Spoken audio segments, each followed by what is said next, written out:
thanks to the 9/11 GI Bill and the Tuition Assistance Program. Last year, we supported more than 500,000 veterans and over 300,000 service members who are pursuing a higher education degree. And that's progress.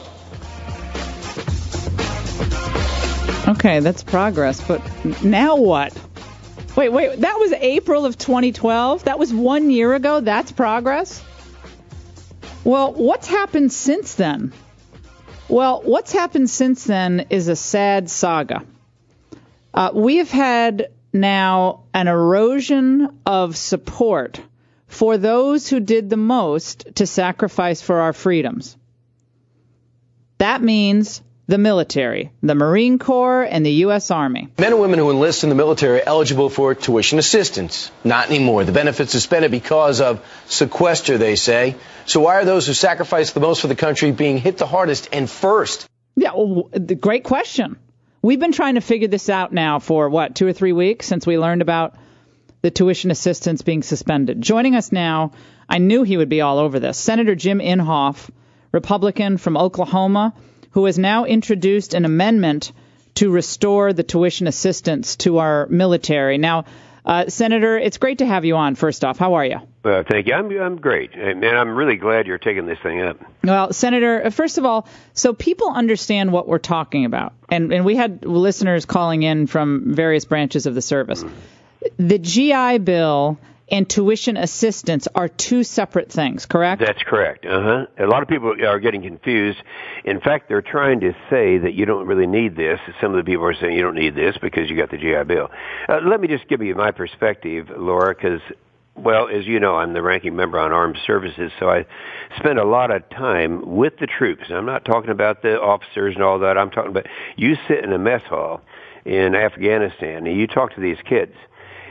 And I'm looking at a chart right now. I didn't see this till this morning. It's really close to between 56 and 61% of those individuals who make a career decision many times to come into this all-voluntary force are moved to do this because this is their opportunity to get a higher education. There's no other way they can do it.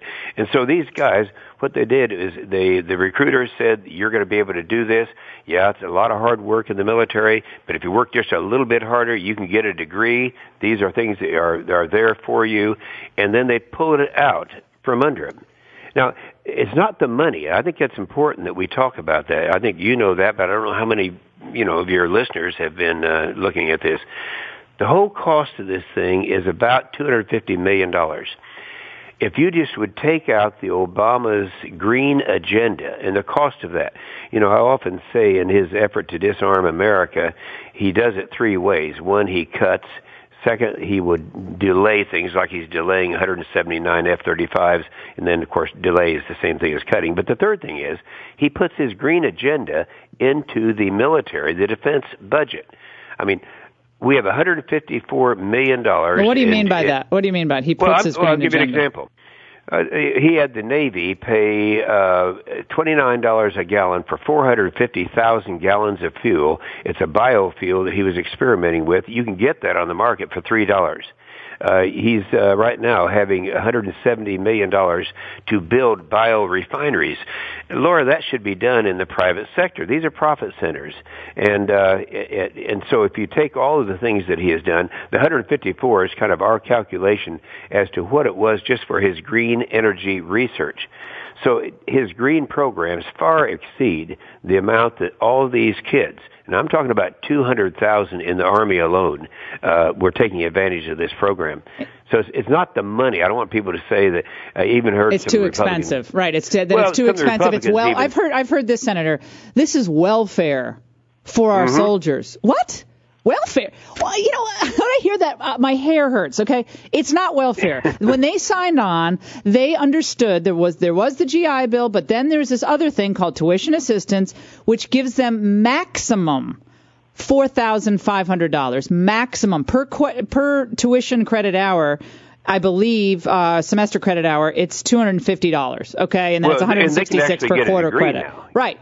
But all I'm saying is this was part of their bargain. This was not welfare, okay? These men and women have been asked to deploy and redeploy again.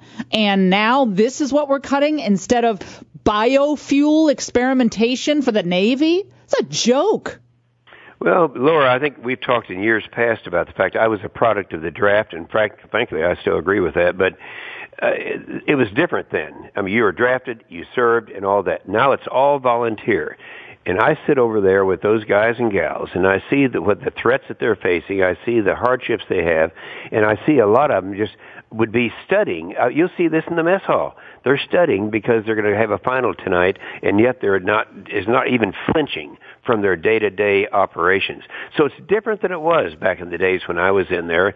This is what is encouraging people. This is something, by the way, that you heard it first on Laura here, because I'm looking at this came from DOD, and it has year by year how many of the recruits came in because they thought they'd have an opportunity to get a college program and a college degree, and it was year by year. Its average is about 60%. And here's the deal also. After we've already told them they could do it, then we just pull it out from under them. I mean, and also, as you said, the savings are about $250 million a year. 800,000 people would avoid a furlough in the government for one day.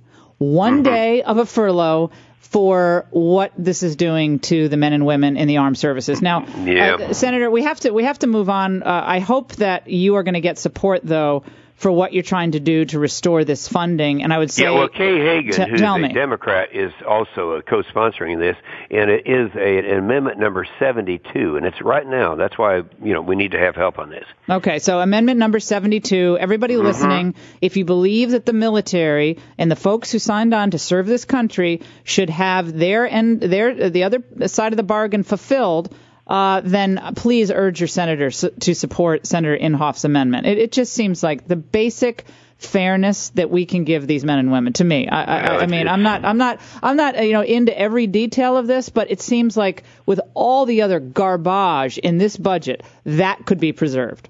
So to me, I'm outraged. But Senator, can we move on to what's going on with the charm offensive? Because I know you're easily charmed, Senator. You're easily wooed. Just to buy you a nice T-bone steak, and you'll just become a liberal overnight. I know that's the case with you. That could happen. Yeah, it sure could. After 53 years of marriage, it's time I take on a charm. Tell me, what do you make? It looks like now the Republicans, surprise, surprise, are getting a little bit more skeptical of the charm offensive. That's the latest from Politico and a couple of other pieces today. What's your take of the president's sincerity?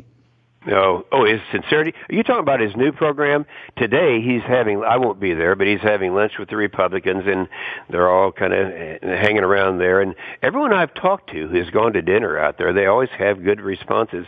Well, wait a minute. This is the same guy that is destroying over-regulating all of our businesses. He has a war on fossil fuels. He's keeping us from being energy independent. He's defunding the military.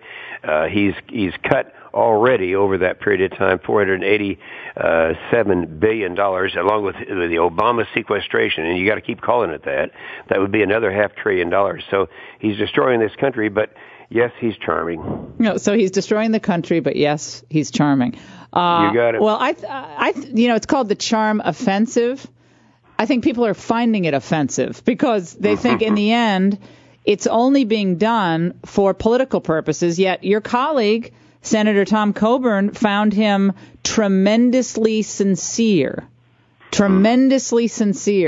And I like Dr. C, but that's pretty optimistic, don't you think? Well, the guy, keep in mind, Laura, this guy, his entire life, through all these things he's done with all these organizations, charm is what he's relied on, and it's worked. I mean, look where he is today, and that's been charm. It certainly wasn't. I was one of those who'd never believed he could be reelected. Sure, he's charming enough to be elected the first time, but once people know that charm cannot overrule all his performance in destroying this country. But yeah, I guess it's still working.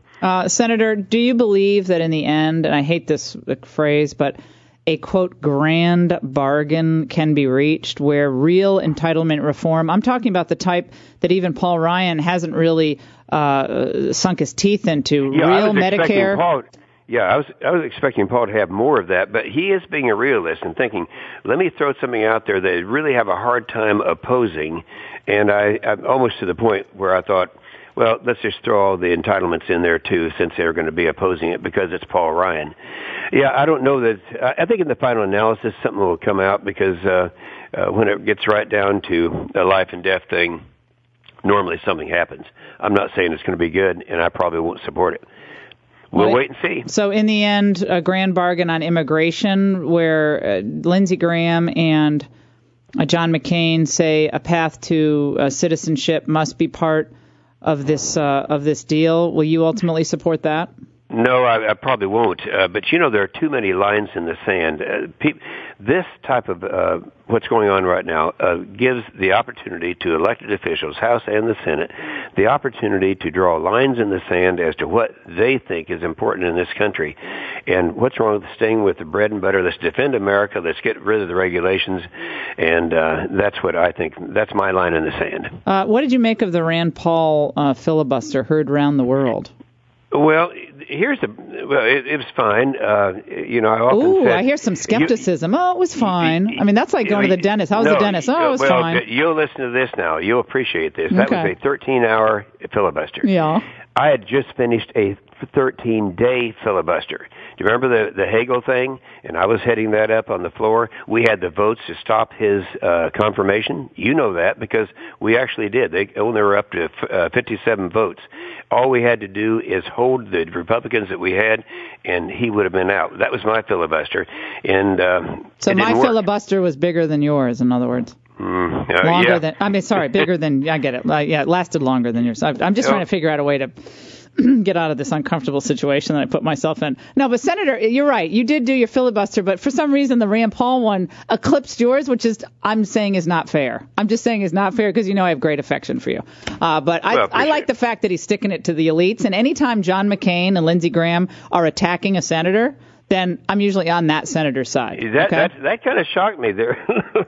To hear that. No, it does. I don't agree with a lot of things that Rand Paul does, and particularly his attitude toward the military. It's just not right. In my opinion. Wait. It's not right because he believes that we should have a more judicious foreign policy? What do you mean? No. He's talking about on his military cuts. That's part of his program. Is a lot of military cuts that I just disagree with. Okay. It's easy to attack the military because the numbers are big. Yeah. When you stop and think about the numbers, for 100 years prior to about 15 years ago, military spending consumed 5.7% of GDP. After we get through with this sequestration, it's going to be down below 3%. We're not adequately defending America. Now, I'm not saying this critically in singling out Rand Paul. I'm just saying that's the area where I used to criticize his dad and him because the number one policy and goal should be to defend America. Right. That's what we're supposed to be doing. That's why we can't get in $16.6 trillion in debt. That's why Senate can't rubber stamp Republican president spending all that money as we did. We got ourselves in a deep hole. Now we're saying, well, we have all these cuts to make. Well, we all were part of that. I mean, all of us. I mean, that's. Keep in mind, you have 18% of the money is for defense and 50% of the cuts coming from him. Okay. No, I got it. Senator Inhofe, it's great to talk to you. Thank you so much for joining us. And I'm sorry I didn't pay attention enough to your filibuster, but we were following it.